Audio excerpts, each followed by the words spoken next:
As-tu déjà reçu une parole de Dieu qui ne s'est pas accomplie? Tu as prié, tu as reçu quelque chose de Dieu, tu en étais convaincu, tu as attendu, tu as exercé ta foi, tu as fait tout ce que tu penses que tu aurais dû faire pour que cette parole se réalise. Tu y as cru, tu as eu des confirmations, tu as prié même que Dieu ôte cette chose de ton cœur, si ça ne venait pas de lui. Tu as prié que ton cœur et ton esprit soient fermés à ta chair ou soient fermés au diable, à l'ennemi. Mais il semblait que voilà, la confirmation revenait encore et que Dieu insistait en fait avec cette parole dans ta vie.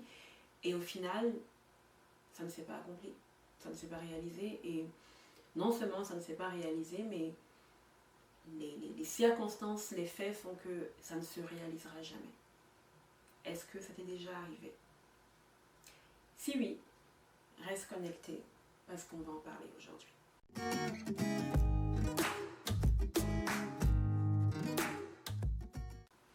Allô la famille, bienvenue sur ma chaîne, j'espère que tu vas bien. J'ai pris un temps un peu sérieux, ok, un peu plus sérieux que d'habitude, mais t'inquiète pas, je vais revenir à moi-même et à mon humour habituel. C'est simplement que voilà, aujourd'hui on va parler d'un sujet que je pense beaucoup ont vécu, surtout dans le cadre de leur attente ou de leur préparation au mariage ou de leur révélation de c'est qui que je dois épouser. J'ai pris un ton sérieux pour commencer parce que je sais que c'est douloureux. Je sais que c'est douloureux parce que j'ai vu des personnes proches de moi, des jeunes femmes proches de moi le vivre, des jeunes femmes proches de moi recevoir qu'elles allaient épouser un tel ou un tel et ensuite le voir épouser quelqu'un d'autre. Et je les ai vues passer par là, je sais que c'était douloureux pour elles, ça se voyait que c'était douloureux pour elles. Ça te fait passer ensuite par une crise de foi, parce que c'est comme, est-ce que je suis vraiment capable d'entendre Dieu? Si j'ai pas entendu Dieu par rapport à ça, est-ce que pour les autres choses, c'est vraiment Dieu qui me parle? Et c'est fréquent en fait, c'est pas quelque chose qui arrive voilà une fois en passant, non, c'est vraiment, voilà, je connais beaucoup de personnes, certaines d'entre vous ont écrit par rapport à ça pour me dire, mais oui Samantha, j'ai reçu ça de Dieu, j'ai attendu, j'ai prié 1 an, 2 ans, 3 ans et voilà la personne se marie avec quelqu'un d'autre, mais qu'est-ce qui se passe? Ok, donc je me suis dit qu'on allait parler aujourd'hui, on allait parler de qu'est-ce que je fais avec un Dieu m'a dit qui ne s'accomplit pas, avec un Dieu m'a dit qui ne se réalise pas, comment je deal avec ça, surtout dans le cadre du mariage. Ça faisait longtemps que je n'avais pas fait de vidéo par rapport à la préparation au mariage, donc elle est là, la voici. Il y a toujours des gens très zélés quand je fais une vidéo sur 15 sur le mariage pour me dire « Oh, tu ne parles que de mariage ». Et même si je ne parle que de mariage, ça te fait quoi? Si je n'es pas contente de mon ministère, va suivre quelqu'un d'autre. Est-ce que c'est correct? Bon, voilà. Maintenant que j'ai réglé mes problèmes en public, allons-y avec le sujet d'aujourd'hui. Alors, voilà, je l'ai expliqué dans l'introduction, il n'y a pas grand-chose à rajouter, tu vois. Des fois, on reçoit quelque chose de Dieu et puis voilà, on est convaincu que ça vient de Dieu et puis on attend et on espère et on voit et on recherche et ça n'arrive pas. Je vais aller avec mon expérience personnelle, ok, avant d'aller dans le, voilà, de nous emmener où est-ce que je vais nous emmener. Je veux juste vous dire que moi aussi, je l'ai vécu, pas dans le cadre du mariage, ok. Bon, j'étais déjà mariée moi quand ça m'est arrivé en 2022. Donc, je suis tombée enceinte en, j'ai envie de dire novembre, octobre-novembre 2021, là, quelque part dans ces eaux-là. C'est là que j'ai su que j'étais enceinte, du moins. Et il faut savoir que moi, je voulais des jumeaux. Je voulais des jumeaux, déjà parce que c'est cute, mais surtout parce que c'est pratique. C'est pratique dans le sens où je ne voulais pas tomber enceinte plusieurs fois. Tu vois, je me disais que si j'ai des jumeaux, ça m'épargne une grossesse dans le futur. Surtout qu'en plus, par la suite, ma grossesse était pénible. Donc je me disais, au moins là, je vais souffrir et puis il y en aura 2 qui vont sortir du coup. Tu sais, donc le désir de mon cœur était d'avoir des jumeaux. Et je priais par rapport à ça. Je priais pour que ça se fasse, ça s'accomplisse. Comme si Dieu avait attendu qu'il y ait un fœtus dans mon ventre pour décider que ce sera 2, 3 ou 4 enfants. J'ai commencé à être convaincue de ça en fait. J'ai vraiment commencé à nourrir une conviction et même des fois une paix par rapport au fait que je portais des jumeaux. Donc j'étais sûre que je portais des jumeaux. Je me souviens quand j'allais à l'hôpital et tout, quand j'allais à la clinique pour faire mes examens et tout, j'avais demandé à mon médecin traitant, mais comment je peux savoir en fait de combien de bébés je suis enceinte? Je regardais sur internet parce que je cherchais à avoir la confirmation que c'est bon, j'ai des jumeaux, tu vois, c'était ça que je priais, que je déclarais, bon, je déclarais, je ne déclarais pas vraiment que j'ai des jumeaux parce que vous avez déjà dit qu'on ne déclare pas les choses dans le vent que Dieu ne nous a pas dit. Mais j'étais convaincue en fait que voilà, ce sont mes jumeaux qui sont là, ce sont mes jumeaux qui arrivent, tu vois. Et donc quand j'ai demandé au médecin traitant et tout, il m'a dit bon, il n'y a pas vraiment de moyen de savoir clairement, il n'y a pas vraiment de test à 100% sûr, excepté celui de l'échographie, quand tu vois clairement les deux bébés qui sont devant toi, tu vois. Mais lorsque tu fais le test d'urine, on va mesurer ton niveau d'hormones. Et normalement, si tu dépasses tel niveau d'hormones, on sait que probablement que tu pourrais avoir 2 enfants. Même là, c'est pas sûr, tu vois. Donc, j'ai fait mon test et puis j'attendais. Et puis, on est revenu avec les résultats et le médecin traitant me dit non, avoir les résultats, il pense que c'est qu'un enfant. Hey! C'est attachement, tu veux voir. Comment j'ai attaché la parole du gars? J'ai attaché sa parole, je ne sais même pas ce qu'il a parlé pendant une semaine. Non, parce qu'il fallait qu'il soit attaché. Je l'ai lié. Je dis que toi, vraiment, tu viens dans ma vie. Hey, moi, femme de foi, si tu ne sais pas qui je suis, quand ça monte à toi sur YouTube, c'est témoignage, tu veux voir. Ma vie là, c'est témoignage de foi sur témoignage de foi. Tout dans ma vie, c'est témoignage. Tout dans ma vie, c'est combat là. Après combat, il y a témoignage. Grossesse, la m'a dépassé. Bon, il n'y avait pas encore grossesse. Il y a eu témoignage dans ça. Papier, il y a eu témoignage dans ça. Un mariage, il y a eu témoignage dans ça. Donc toi, maintenant, tu viens me dire que tu penses que c'est un enfant. Non, j'ai attaché sérieusement le gars, j'ai continué mon chemin, tu vois. J'ai continué à nourrir ma conviction. Mais je dois dire que jusque-là, je n'avais pas de parole de Dieu m'a dit, en fait. C'était vraiment juste ma conviction et ce que je voulais voir arriver qui était en phase jusqu'à ce que je reçoive par révélation un soir, comme ça, couché chez moi, par vision, carrément, hein, le prénom de mes jumeaux. Oui, guys. Oui. Donc, que ce serait un garçon et une fille. Et j'ai reçu les prénoms du garçon et de la fille. J'étais comme moi. Enfin, alléluia. Que non, comme moi là, j'ai ma chose. Faut pas venir mal me parler parce que je sais où Dieu veut m'emmener. C'est-à-dire que j'ai m'emmener que c'est bon. C'est le jumeau qui est là. Et il m'a dit, ah, jumeau. J'ai dit oui, ils sont là. J'ai les prénoms même. Donc si tu me parles mal, je te lance les prénoms là. J'espère que ça marie avec concours parce que vraiment là, c'est ça. C'est-à-dire que les jumeaux des jumeaux que j'étais en train d'attendre. Donc là, j'ai shifté mes prières. J'ai commencé à déclarer la vie de mes jumeaux. Oh, ma soeur, j'étais dedans. Mon frère, j'étais dedans. Et donc, voilà, le temps passe. Hein, il faut attendre plusieurs semaines avant de pouvoir aller à l'échographie. Premièrement, il y a je ne sais pas si ça s'appelle vraiment une échographie, mais tu écoutes juste le cœur du bébé. Donc là, on va pour écouter le cœur du bébé. Il n'y a qu'un seul battement, tu vois. Mais là encore, je me dis non, ça c'est l'ennemi. L'ennemi veut me perturber. L'ennemi veut me faire sortir de la foi. Donc non, je n'y crois pas. Tant qu'il n'y a pas l'échographie devant moi, ou moi-même je vois que voilà, les voilà en train de bouger live sur la télé là, il faut le laisser. Je ne croyais pas que c'est un seul enfant. Donc je suis allée à l'échographie. Malheureusement, ils ne m'ont pas permis d'y aller avec Zachary parce que bon voilà, c'était encore dans les fausseries de pandémie là. Donc je suis allée toute seule. Et je suis arrivée, je me suis allongée, et puis j'attendais en fait de voir mes jumeaux. Et la dame est venue, et puis avec un seul bébé dans le ventre. Et je dois vous dire que j'ai été déçue.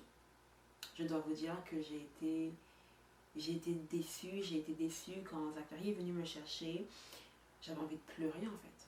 J'avais envie de pleurer parce que je ne comprenais pas. Je ne comprenais pas pourquoi ce n'était pas des jumeaux. Je ne comprenais pas pourquoi j'avais reçu des noms. Je ne comprenais pas pourquoi j'étais en train de vivre ce que j'étais en train de vivre. Je ne comprenais pas pourquoi ça m'arrivait. Je ne comprenais pas. En fait, je me demandais si je pouvais toujours avoir confiance en ma relation avec Dieu et à comment j'entends Dieu.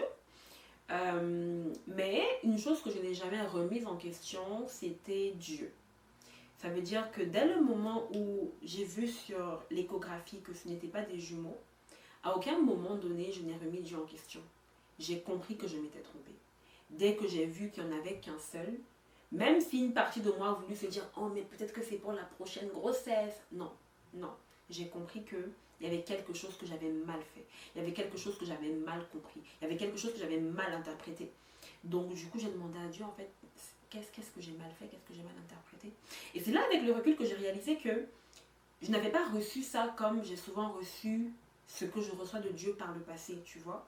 Dieu a une façon spécifique de me parler. J'en parle dans mon livre, il n'est pas avec moi, je vais juste afficher à l'écran. 31 jours de prière pour ton futur mari, vu qu'on parle de préparation au mariage. Girl, si tu l'as pas, il te le faut. C'est la base, ok? Donc dans ce livre-là, j'explique justement que il y a ce passage de un roi, je pense que c'est un roi, dans lequel, voilà, donc Dieu demande à Élie de l'attendre. Et Dieu, quand il vient se manifester à Élie et tout, il apparaît dans... En fait, il y a plusieurs manifestations autour d'Élie, tu vois. Alors, je vais aller chercher ma Bible juste pour le revoir. Donc, c'est ça. Donc, ça dit que l'Éternel... il y a eu un vent violent, en fait. Donc, devant l'Éternel a soufflé un vent si violent qu'il fendait les montagnes. Là, je suis dans 1 roi chapitre 18 ou 19. 1 roi 19, c'est ça. Donc, Élie est en train d'attendre Dieu, tu vois. Et on dit que Dieu n'était pas dans l'ouragan. Mais il y a eu des passages de la Bible où Dieu était dans le vent violent, tu vois. Lorsque, par exemple, lorsque les apôtres, les disciples, pardon, sont en train d'attendre le Saint-Esprit que Jésus a promis dans le Nouveau Testament, dans le livre des Actes, on te dit qu'il y a eu un vent fort. Tu sais, il y a eu un vent violent, figure, tout ce que tu veux. Et puis le feu s'est déposé sur les disciples et ils ont commencé à parler des langues, tu vois. Donc Dieu a déjà pu se manifester comme ça. On te dit qu'après l'ouragan, il y a eu un tremblement de terre, mais l'Éternel n'était pas dans ce tremblement de terre. Et pourtant, il y a des passages aussi dans l'Ancien Testament où on te dit que voilà, quand tu vois le volcan se manifester, tremblement de terre, séisme, et puis il y a le feu qui sort, Dieu, voilà, se manifeste de cette façon, tu vois. Donc l'idée était juste de comprendre que Élie, lui, connaissait la manière dont Dieu lui parlait, tu vois. Et donc Élie savait que Dieu, là, c'est la brise légère, il n'est pas forcément dans ces choses-là. Il peut l'être, tu vois. C'est pas que chaque fois que c'est une brise légère, c'est Dieu. Non, Dieu peut aussi être dans le volcan, Dieu peut aussi être dans le tremblement de terre. Mais comment il te parle à toi? Et moi, j'ai réalisé que la façon dont Dieu me parle ne s'était pas répétée avec cette expérience-là, tu vois. La façon dont je reçois souvent de Dieu, la manière dont il communique avec moi, ce n'est pas de cette manière-là que m'a été communiqué, par exemple, le nom des enfants. Moi, je ne suis pas quelqu'un qui a beaucoup de visions. Il m'arrive d'en avoir, mais ce n'est pas forcément par les visions que Dieu me parle premièrement, tu vois. Donc, j'ai réalisé avec le recul, des petites choses comme ça. Des petites choses comme ça qui m'ont mis la puce à l'oreille, parce que c'est déjà trop tard, mais qui m'ont fait comprendre, en fait, en analysant la situation, que Dieu ne m'avait pas parlé, en fait. Dieu ne m'avait pas dit que j'aurais des jumeaux. Même quand je regarde avec mon mari, c'était ses enfants aussi, tu sais. J'étais enceinte, c'était son enfant aussi que j'attendais. On est couché dans le même lit. Et même si des fois, ma foi s'avance un peu plus vite que la sienne, parce que mon mari est très cartésien, donc ça lui prend vraiment que Dieu lui mette dans la face avant qu'il dise que, ok, je crois, allons-y, tu sais, moi je suis comme, yeah, allons-y dès le début. Lui, ça prend un peu plus de temps pour son démarrage et tout. Mais une fois qu'il a démarré, on est ensemble, en fait. Toutes les victoires que j'ai eues, que ce soit pour le mariage ou dans le mariage, je les ai eues avec mon mari, tu vois. On combattait ensemble dans le même objectif. On attendait Dieu avec la même passion, la même foi, tu vois. Mais par contre, pour les jumeaux, je ne l'ai pas senti. Il n'était pas derrière moi, il n'était pas en train de prier avec moi par rapport à ça particulièrement. Donc c'est autant de choses que pendant que je vivais le truc, je ne m'en suis pas rendu compte parce que j'étais focusée sur ce que je voulais. Je voulais des jumeaux. Donc une fois que tu veux quelque chose, c'est facile en fait de voir les signes après. C'est facile d'avoir des visions, c'est facile d'avoir des songes, c'est facile de recevoir des confirmations parce que ton cerveau lui-même va aller chercher ce qui lui plaît. Ton cerveau lui-même va aller chercher à te donner en fait le désir de ton propre cœur.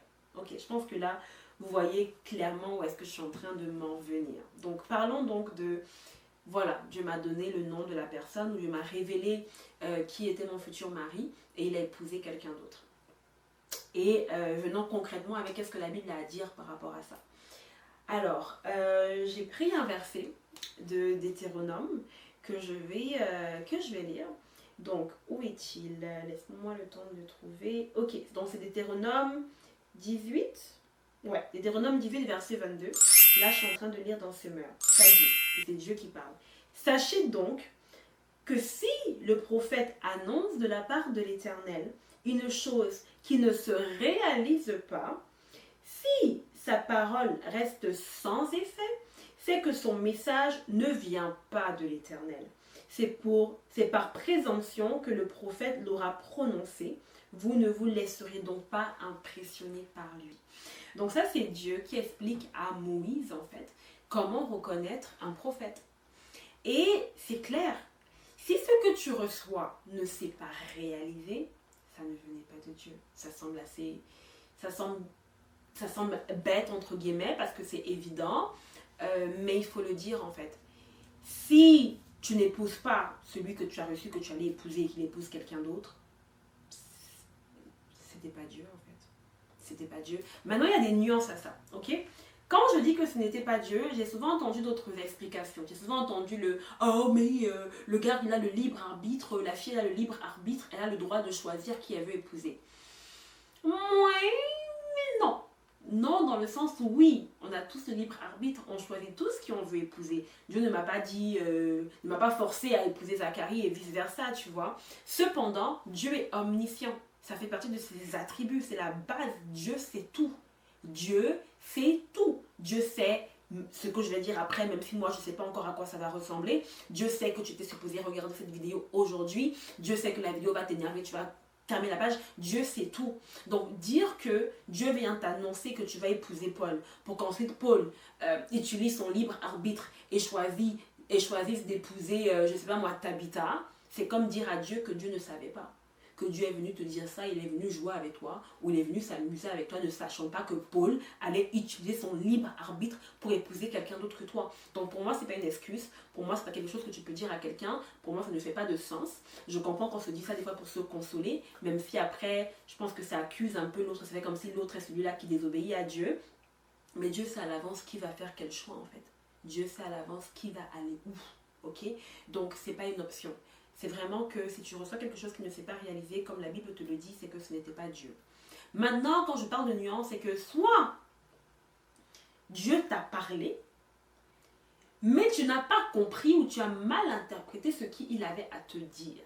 Je donne un exemple. Dieu peut me dire, Dieu peut avoir un rêve demain, ok, que, je sais pas, moi, j'épouse Paul. Ok, je ne suis pas mariée. C'est parce que je ne suis pas mariée, j'ai un rêve que j'épouse Paul demain.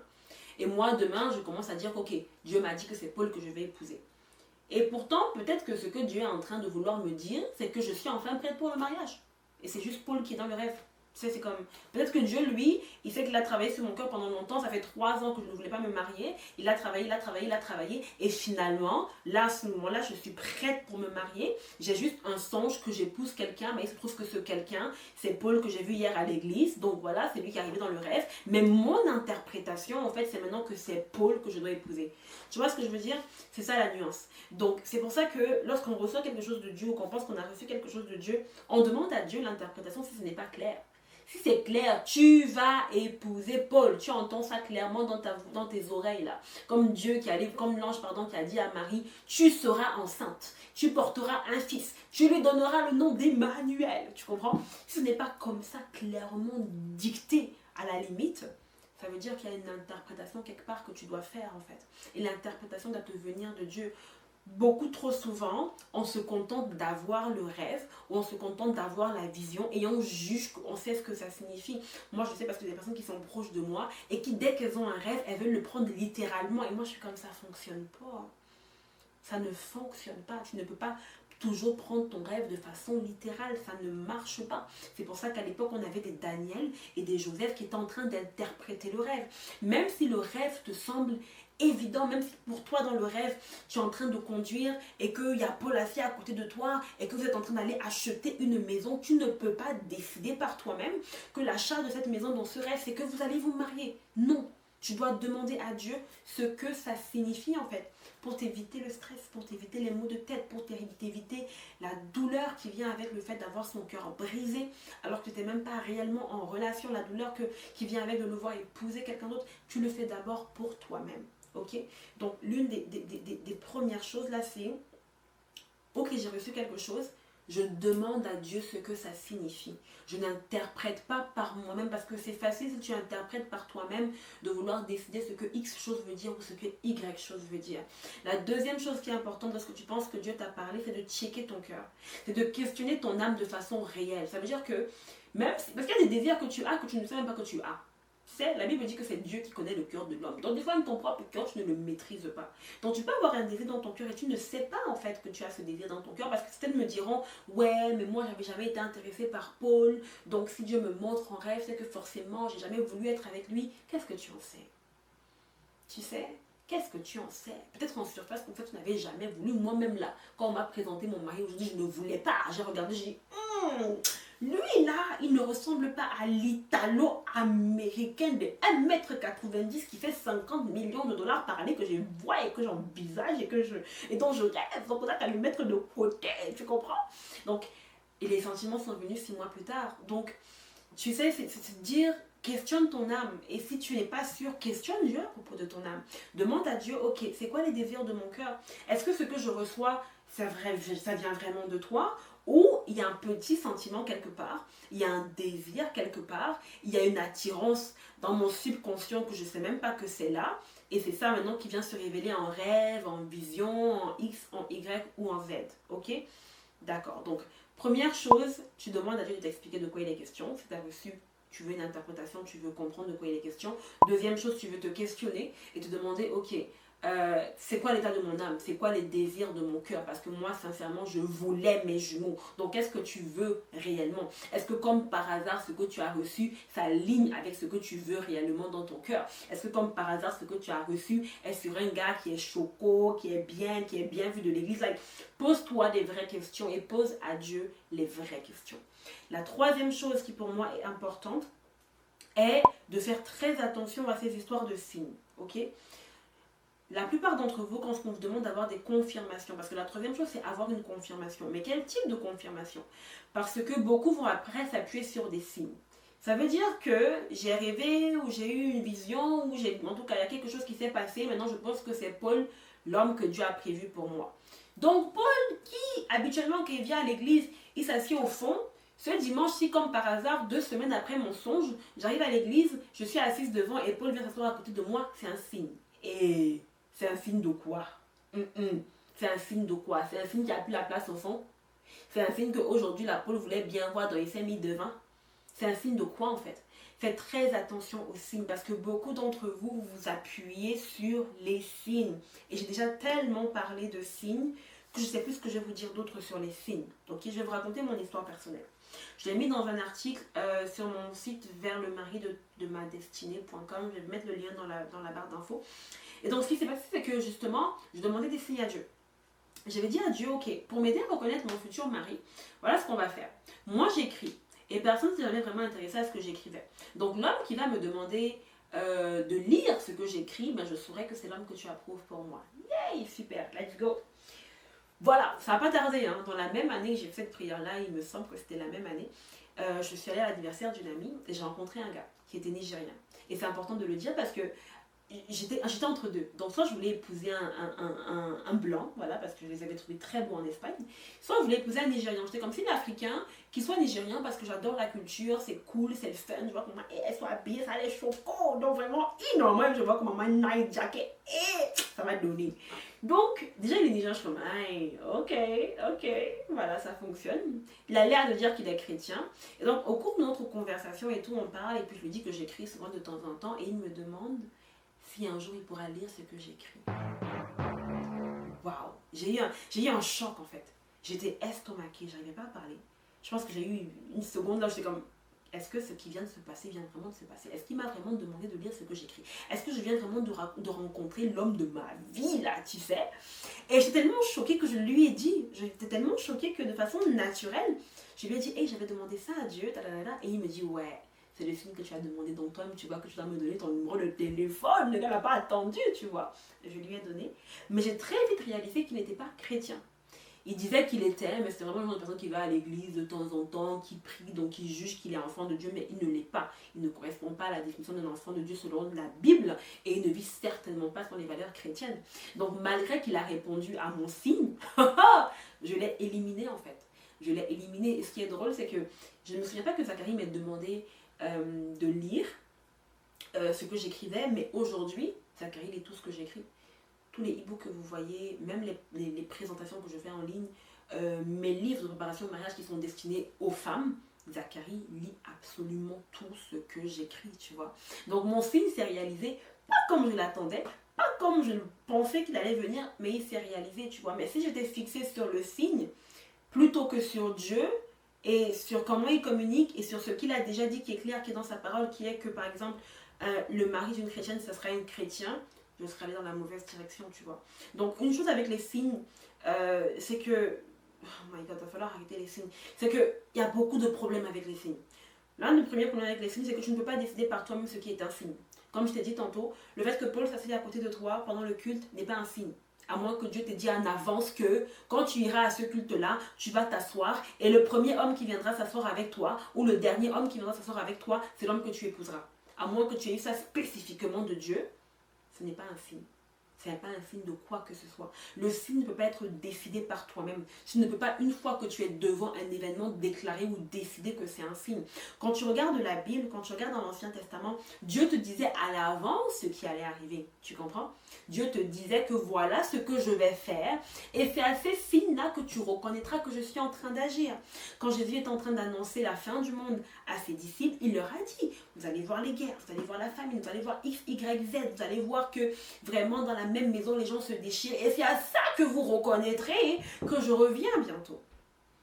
Donc, c'est de réaliser que le signe, Dieu le décide à l'avance, il te dit à quoi ça va ressembler, et ensuite tu le vois s'accomplir. C'est pas que là, tout de suite, tu décides ce qui va être un signe pour toi, et ce qui ne sera pas un signe pour toi, tu vois. Toujours dans l'Ancien Testament, quand tu avais par exemple un mec comme Gédéon, par exemple, qui avait besoin d'un signe lorsque Dieu s'est présenté à lui, voilà. Donc l'ange de l'Éternel qui est Jésus se présente à lui et lui dit ouais, écoute, je t'ai choisi, hein, tu vas délivrer le peuple d'Israël. Gédéon demande un signe. Il demande un signe, il dit qu'ok, je veux qu'il pleuve ici de cette façon et que cette toison ne soit pas touchée. Dieu réalise ce qu'il a demandé. Et puis il dit non, ça c'est trop facile, je veux le contraire, je veux qu'il pleuve seulement sur la toison et qu'il ne pleuve nulle part ailleurs. Et Dieu le réalise aussi. Donc le signe est défini à l'avance. Ce n'est pas après que le signe vient et que voilà, maintenant tu essayes de faire en sorte que le signe coïncide avec ce que tu as reçu. Même quand tu regardes quand le serviteur d'Abraham, ouais c'est ça quand tu as les dons d'enseignement là, tu veux seulement parler, je vais être rapide. Quand le serviteur d'Abraham décide d'aller chercher, quand Abraham envoie son serviteur aller chercher une femme pour son fils, le serviteur dit à l'avance à Dieu que voilà, c'est à ça que je reconnaîtrai en fait. Ce n'est pas qu'il s'assied là, il attend que quelque chose arrive et il suppose que cette chose-là doit être un signe de Dieu. Absolument pas. Le deuxième problème que le signe me pose, c'est que le diable réplique les signes. Guys, est-ce que vous ne le savez pas? Vous ne savez pas que le diable peut faire des signes et des prodiges lui aussi, des prodiges sataniques, mais ça reste des prodiges. Est-ce que vous ne savez pas qu'on vous a dit là qu'il faudra faire attention à l'antéchrist parce que lui aussi fera des miracles? Est-ce que vous ne le savez pas? Est-ce que vous n'avez pas lu l'Exode, lorsque Moïse va et que Dieu lui dit jette ton bâton que ça devienne un serpent et que tous les marabouts du pharaon jettent aussi leur bâton, ça devient serpent, et puis après c'est le serpent de Moïse qui mange les autres serpents? Vous n'avez pas vu qu'il a répliqué le même signe là? Je pense au moins les 2 premières plaies d'Égypte, les marabouts de Pharaon ont été capables de répliquer la même chose. C'est pour ça que c'est l'une des raisons pour lesquelles Pharaon endurcissait son cœur. Parce qu'il disait nos dieux sont égaux, tu fais, je fais aussi en même temps, tu vois. Donc le deuxième problème des signes, c'est que le diable aussi sait donner des signes aux gens. Tu ne peux pas t'asseoir sur les signes. Le troisième problème des signes, c'est que ça te rend paresseux dans ta relation avec Dieu. Parce que ce que je veux dire, ma fille, mon fils, ma go, mon gars, c'est que pourquoi tu devrais avoir besoin de signes? Il y avait des signes, il y avait beaucoup de signes dans l'Ancien Testament. Parce que les gens n'avaient pas le Saint-Esprit en eux. Ils ne l'avaient pas. Tu sais, quand Samuel va pour oindre David, Samuel, Dieu lui parle directement pour dire ce n'est pas lui, je sais que toi tu regardes aux hommes, au physique, mais moi je regarde au cœur. Donc Dieu dit directement à Samuel, ce n'est aucun d'eux que je veux. Et Samuel dit ok, dis-moi un peu Isaïe, est-ce qu'il y a quelqu'un d'autre? Et là Isaïe se rappelle que ouais, il a un dernier fils David qui est là-bas quelque part, il en fait appeler David. Donc Samuel a l'esprit de Dieu avec lui pour être capable. Mais pour ceux qui ne l'avaient pas dans l'Ancien Testament, ils attendaient les signes. C'est pour ça qu'ils avaient besoin de voir.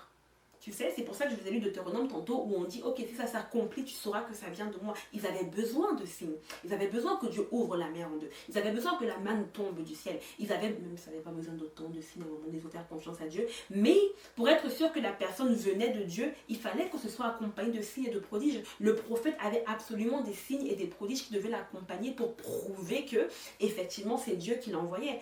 Les amis, aujourd'hui, on a le Saint-Esprit. Vous avez Dieu en vous. Donc pourquoi tu as Dieu en toi et tu as besoin d'un signe? Tu veux un signe pourquoi en fait? Tu as Dieu qui vit en toi, il ne peut pas te parler. Développe ta relation avec Dieu de sorte qu'il te parle. Dans le Nouveau Testament, combien de signes tu vois? Ils sont où les signes vraiment dans le Nouveau Testament? Il y en a combien? Quand tu regardes la vie des apôtres et comment ils ont vécu, combien d'eux avaient des signes vraiment? Est-ce que Pierre s'est là pour dire ok, je vais attendre qu'un signe tombe du ciel pour savoir si je vais aller en mission ou pas? Non. On te dit que les gens priaient, et pendant que l'assemblée priait, Dieu dit, mettez-moi Paul et Silas à part pour l'œuvre à laquelle je les ai appelés. Dieu leur a dit. Ils n'ont pas attendu que Paul soit soulevé du ciel ou que Paul porte un habit rouge pour savoir qu'il était appelé au ministère. Non, les amis. Non. Donc le problème, est-ce que tu veux t'appuyer sur des signes, c'est que là, tu vas te faire avoir parce que tu n'es pas intéressé à développer ta relation avec Dieu et tu devrais être intéressé à développer ta relation avec Dieu, mon ami. Ok? Donc, c'est ça, pour résumer en fait le sujet du jour là, c'est vraiment de ça dont il est question, mon gars, c'est que si ça ne s'est pas réalisé, ça ne venait pas de Dieu. Tu l'as mal interprété, soit ça ne venait pas de Dieu, ou alors une partie faisait du sens, donc ça venait de Dieu, mais tu as mal interprété ce que lui voulait te dire à travers ce que tu as reçu. Donc tu as reçu une chose, mais tu en as interprété 10 000 autres, et aucune de ces 10 000 interprétations n'était ce que Dieu attendait de toi. C'est ça, on s'arrête là, on n'a pas d'autre. Maintenant, dans un autre contexte, si Dieu t'annonce quelque chose qui ne se réalise pas, c'est que tu as travaillé contre Dieu. Mais ça, c'est un tout autre contexte. Dans le sens où... par exemple, moi à une époque, quand j'avais mes problèmes de papier, d'immigration, je vous mets le lien ici en haut, Dieu s'attendait à une certaine attitude de moi, que je marche dans l'obéissance, que je fasse un certain nombre de choses, que j'aille où est-ce qu'il me demande d'aller. Si j'étais allée avec la formule que le monde m'avait proposée, comme par exemple d'épouser un Canadien ou quelqu'un qui a la résidence permanente pour l'avoir à mon tour, Dieu aurait pu reprendre sa promesse. Parce que Dieu a le droit de faire ça. Dieu peut te dire, ok, ta promesse s'annule automatiquement à cause de ton comportement. Donc là, ça ne se réalise pas. C'est parce que tu as désobéi à Dieu et ta promesse, tu l'as annulée toi-même. Tu vois? Comme par exemple, Dieu promet le salut. Voilà. À tous ceux qui donnent leur vie à Dieu. Donc si tu ne donnes pas réellement ta vie à Dieu, que tu viens, tu fais une formule ou bien que tu pries tous les jours, tu ne peux pas dire à Dieu que Dieu t'a menti. Non, Dieu t'a dit la vérité, ça te prend de te soumettre à lui pour avoir la vie éternelle. Si tu ne le fais pas, tu ne l'auras pas. Ça ne fait pas de Dieu un menteur. Ok? Mais sinon, si tu reçois quelque chose qui ne se réalise pas, ça ne venait pas de Dieu. Ou alors tu n'as pas compris ce que Dieu voulait te dire. Toujours est-il que c'est toi que tu dois remettre en question et ce n'est pas Dieu. Donc tu te remets en question de façon honnête. Où est-ce que je me suis trompée? Où est-ce que j'ai mal entendu? Qu'est-ce que j'ai mal interprété? Idéalement, tu cherches une confirmation lorsque tu crois recevoir quelque chose de Dieu. Une confirmation qui va au-delà de ta meilleure amie qui a toujours trouvé que tu ferais un beau couple avec X, Y ou Z. C'est pas une confirmation, tu vois. Une confirmation qui va au-delà de oh, j'ai fait un million de songes ou un millier de visions, ou j'ai eu un millier de visions par rapport à ça. Non. Tu demandes vraiment à Dieu des confirmations totalement extérieures, totalement même que inimaginables. Genre, tu vas demander à Dieu que ton voisin même vienne te parler. Tu vois ce que je veux dire? Tu demandes vraiment à Dieu quelque chose qui sort du naturel, parce que c'est ce que tu veux. Tu veux que Dieu manifeste son surnaturel pour que tu aies la confirmation et la conviction réelle que c'est ça le chemin que Dieu veut que tu poursuives, tu vois. Tu fais attention aux signes, tu t'assures que vraiment Dieu te parle à l'avance de tes signes et que tu attends un signe spécifique que Dieu t'a déjà défini et décrit, et non pas que tu essayes de voir autour de toi comment est-ce que X, Y ou Z choses qui se sont passées deviennent des signes pour conforter en fait ce que tu crois avoir reçu de Dieu. Et pour la guérison, écoute, tu veilles sur ton cœur aussi. Hein. Dans toutes ces choses-là, tu veilles sur ton cœur parce que ça fait mal de se rendre compte que voilà, ça ne s'est pas réalisé, ça fait mal d'être déçu, ça fait mal de passer par une crise de foi en se disant est-ce que je suis vraiment capable d'entendre Dieu, est-ce que c'est Dieu qui m'avait vraiment parlé, est-ce que, c'est douloureux. C'est douloureux, c'est vrai que c'est douloureux, on va pas se mentir. Donc tu fais attention à toi aussi, c'est pour toi aussi que tu gardes ton cœur, pour t'assurer justement de ne pas tomber dans ce genre de piège. Et pour ceux qui l'ont vécu, écoute, j'ai pas vraiment de paroles d'encouragement autres de te dire que tu t'en es sorti. Pour celle qui est en train de vivre, je pense que tu crois que tu t'en sortiras pas, c'est très douloureux. Pour celui aussi qui le vit, c'est très douloureux de voir l'autre épouser quelqu'un, c'est très douloureux de se rendre compte qu'on s'est trompé, on se remet souvent en question, mais tu es capable de passer au travers. À la fin de la journée, ça reste une épreuve comme une autre. Tu es capable de passer au travers, tu es capable de ressortir de là et d'approfondir ton intimité avec Dieu pour ne pas te tromper la prochaine fois. Tu sais, c'est toujours une occasion de pouvoir avoir un témoignage, de pouvoir connecter avec d'autres personnes, de pouvoir partager en fait ce que tu as vécu et d'être un apport et un soutien pour les autres. Donc c'est ça que je voulais communiquer aujourd'hui. Voilà, donc je voulais vous encourager. Je voulais t'encourager si tu as vécu ça. Te faire savoir que Dieu t'aime toujours, que Dieu a toujours des plans et des projets de bonheur pour toi. te faire savoir que si tu as reçu une parole par rapport au fait que tu allais te marier et que tu es convaincu que ça va arriver, de ne pas abandonner. J'ai un petit témoignage que j'aimerais vous raconter pour encourager justement certains d'entre vous. Donc je connais mon livre 31 jours de prière pour ton futur mari. J'ai participé à la 8e édition du Salon du Livre à Montréal cet été. Et j'étais avec une amie justement et de mes petites sœurs. Et on évitait des fois, parce qu'on avait le livre, on avait aussi mon journal, mon identité en Christ et tout qu'on présentait. Et des fois on hésitait à présenter le livre à des femmes un peu plus âgées, parce qu'on se disait bon c'est sûr elles ont abandonné, elles ont atteint un certain âge et tout. Et Dieu nous a confondus. Dieu nous a confondus parce qu'il y a ce couple de Québécois donc, qui arrive à notre table et tout, et on est en train de discuter. Et elle nous fait comprendre, c'est un couple de personnes âgées, et ils nous font comprendre que, j'ai fait d'afficher la photo ici, ils nous font comprendre qu'ils se sont rencontrés, la femme avait 59 ans. 59 ans, guys. Elle avait 59 ans, elle m'a dit qu'elle avait refusé tout ce que le Seigneur lui avait présenté, elle voulait rien savoir. Là, elle était rendue à 59 ans, le mec aussi, bon, je sais pas trop c'était quoi son histoire parce qu'il n'a pas forcément raconté. Et donc ce jour-là, je ne sais pas si elle était à une église ou une rencontre de prière, toujours faut-il qu'elle était quelque part où il y avait la prière. Et lui déjà il se retrouve là-bas donc de façon divinement conduit par Dieu. Et donc elle, pendant qu'elle y est, le Saint-Esprit lui dit retourne-toi. Et quand elle se retourne, elle voit cet homme-là, je pense qu'il est de 9 ans ou de 10 ans, son cadet, qui est en train de pleurer. Et elle se dit mais attends, c'est pas possible, un homme qui est aussi sensible, qui pleure pendant la louange. Du coup ça l'intrigue, ils commencent à discuter. Et je pense que dans la même année ou l'année qui a suivi, ils se sont mariés. Guys, elle s'est mariée, elle avait 59 ans. C'est sûr que quand on écoutait l'histoire, mon amie qui était avec moi me disait ok, c'est cute, je suis bien contente pour elle, mais j'espère que ce n'est pas ma portion parce qu'elle n'est pas encore mariée. Ok, donc on ne veut pas forcément vivre ça, on ne veut pas attendre 59 ans avant de se marier là, tu sais. Mais c'est vraiment juste un encouragement de savoir que Dieu restaure, tu vois. Donc même si tu as fait des erreurs, même si tu t'es trompé, même si tu as refusé tout le monde, Dieu est capable de restaurer. Donc je veux que ce soit, premièrement, cette vidéo finisse en fait sur un encouragement. Donc un encouragement à développer sa relation avec Dieu pour être capable de l'écouter, être sûr que c'est lui. J'en parle dans le livre, toute ma partie 1 est dédiée à entendre la voix de Dieu. Ok, j'ai d'autres vidéos sur le sujet, j'essaierai de le mettre dans la barre des commentaires. Donc développer ta relation. Passer les bons filtres à ce que tu reçois en fait. J'en parle également dans le livre en fait. Ça fait partie de entendre la voix de Dieu, c'est quel filtre que je dois utiliser pour être sûr que ce que je reçois c'est vraiment de Dieu, parce que je dois tamiser, je ne peux pas juste prendre tout ce qui me passe par l'esprit, tu vois. J'ai mon esprit qui vit en moi, j'ai l'esprit de Dieu, j'ai le diable qui des fois me suggère des choses, j'ai les hommes autour de moi qui sont là pour me dire que je ferais bien un beau couple avec X, Y ou Z, donc ça me prend vraiment d'avoir les bons filtres, ok. Troisième chose, ça me prend de réaliser que j'ai le Saint-Esprit en moi et que je n'ai pas besoin forcément de signes. Si Dieu veut me parler par des signes, il peut le faire et je suis certaine qu'il le fait encore. Mais ça ne peut pas être la première façon dont j'attends Dieu, parce que voilà, c'est trop facilement, c'est trop biaisé en fait comme moyen de communication avec Dieu, vraiment trop facilement. Et quatrièmement, je garde espérance et je garde espoir. Si je me suis trompée, je me relève. Je me suis trompée, j'essaie de revoir où est-ce que j'ai mal compris, qu'est-ce que j'ai mal fait, qu'est-ce que j'ai mal interprété. Je demande à Dieu de me montrer en fait qu'est-ce qui s'est passé par rapport à ça. Et je prie pour que vraiment la prochaine fois soit la bonne. Donc c'est vraiment tout ce que je voulais partager aujourd'hui. J'espère que le contenu t'a béni. Voilà, lâche-moi un like pour me faire savoir. Abonne-toi à ma chaîne si tu n'es pas encore abonné. Clique la chaîne de notification pour la prochaine vidéo que je ne sais pas encore c'est quoi que ce sera. Oui, je viens de faire 3 vidéos d'affilée. Voilà, c'est pour ça que j'ai le même habit que depuis il y a 2 ou 3 vidéos. Non, ne vous inquiétez pas, j'ai toujours des vêtements chez moi. Mais si vous voulez me lancer un GoFundMe, pour que je refasse ma garde-robe, écoutez, faites ce que le Seigneur vous met à cœur. Ah non, c'est pas moi qui vous retiendrai. Moi je prends, ça me dérange pas. Sinon c'est ça, j'ai hâte de te retrouver dans la prochaine vidéo. Ces derniers temps, vu que j'ai pas beaucoup de temps, ça a beaucoup été de témoignages, mais si je peux, je vous ferai un petit Sam raconte la Bible. Là j'en ai quelques-uns que j'aimerais beaucoup faire. Sinon laissez-moi dans les commentaires aussi s'il y a des vidéos, des sujets dont vous voudrez que je parle.